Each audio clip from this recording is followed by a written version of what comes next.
So my name is Nejc, my last name is Benčič. I come from Slovenia, and now I work as a freelancer and Erasmus Plus trainer.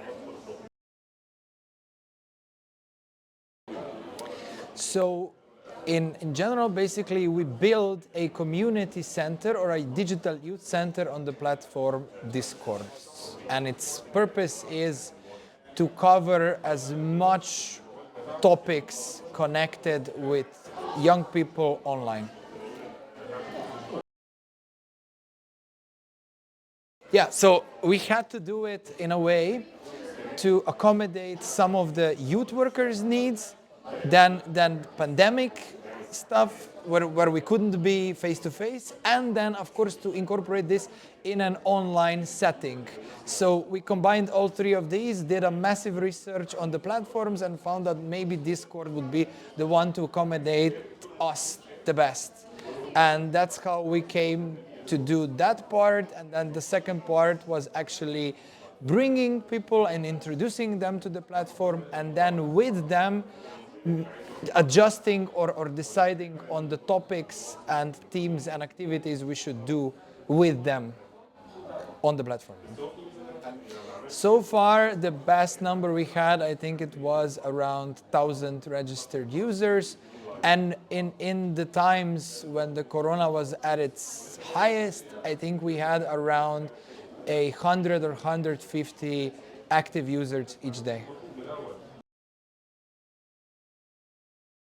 There were some skills, there was a lot of enthusiasm, 3 or 4 supportive co-workers, a supportive leadership, either by being forced by corona times or actually wanting to support innovative and technological youth work.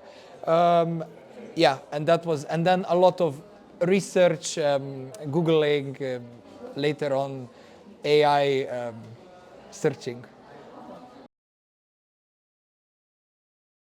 The main challenges would always be like understanding the context within youth work, and then maybe also convincing some people, stakeholders, decision makers, that how necessary it is.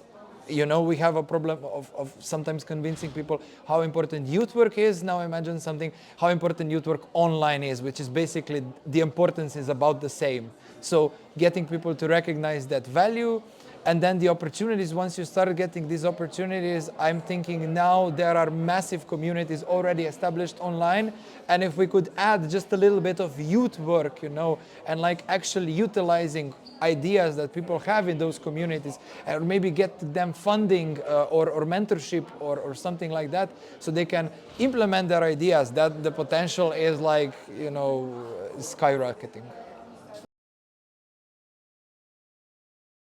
I think a lot of knowledge has to be put into it, a lot of enthusiastic people, a lot of trust from whoever is leading the thing, team leaders, managers, stakeholders.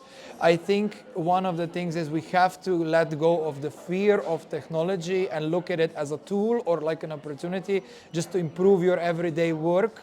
And then, yeah, I think also including young people as much as possible, and whenever they have the chance to show you something new or to teach you something within that space, you know, grab hold of that and then try to build it with them, you know, make them have their own safe space inside of your community, inside of your server, inside of your platform, and make them or ask them to volunteer their time helping others, teaching others, and then like sharing this idea, message.